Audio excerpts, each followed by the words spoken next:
बुधवार 13 मे रोजी पुण्यातील हडपसर परिसर जिवंत बॉम्ब आढळल्याने अक्षरशः हादरून गेलाय। त्यानंतर पोलिसांनी रात्रभर तपास केल्यानंतर महत्त्वाची अपडेट हाती लागली आहे। बॉम्ब सापडलेल्या हॉस्पिटलच्या आणि आजूबाजूच्या परिसरातील सीसीटीव्ही चेक करण्यात आले।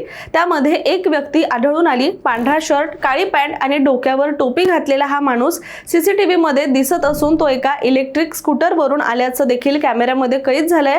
त्यामुळे आता पोलीस याच आधारे त्या व्यक्तीचा शोध घेत असून पोलिसांनी 3 पथकं सुद्धा यासाठी तयार केली आहेत। त्यामुळे लवकरच ती व्यक्ती सुद्धा गजाआड असेल। परंतु कालपासून हडपसर परिसरातील नागरिक भीतीच्या सावटाखाली होते।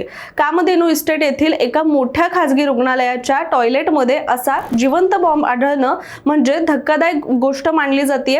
विशेष म्हणजे हा टायमर साधारण 7 तासांसाठी सुद्धा याचा सेट करण्यात आला होता। पोलीस आणि बॉम्ब शोधक पथक घटनास्थळी आल्यानंतर त्यांनी सुरक्षेच्या कारणास्तव परिसरामध्ये नाकेबंदी सुद्धा केली होती। शिवाय काही काळ रुग्णालयातील हालचालींवर सुद्धा मर्यादा घातली होती।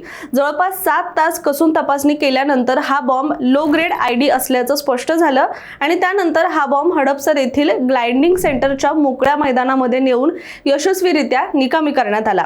आता सीसीटीव्हीच्या आधारे तपास सुरू आहे, परंतु त्या व्यक्तीने हे कृत्य नेमकं का केलं याचा देखील पोलीस तपास करतायत आणि त्या संशयिताला लवकरच ताब्यात घेतलं जाईल असा विश्वास सुद्धा पोलिसांनी व्यक्त केलाय।